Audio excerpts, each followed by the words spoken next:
on täna imeilus päev.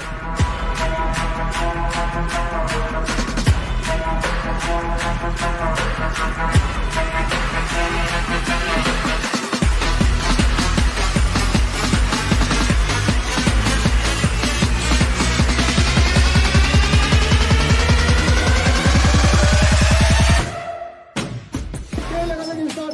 Kristjan Ilvesega loomulikult, nii et tervitame teda. Ütled pihta ja teeme minu järgi siis. Käed jalad soojastega teha, enne kui joostma hakatakse.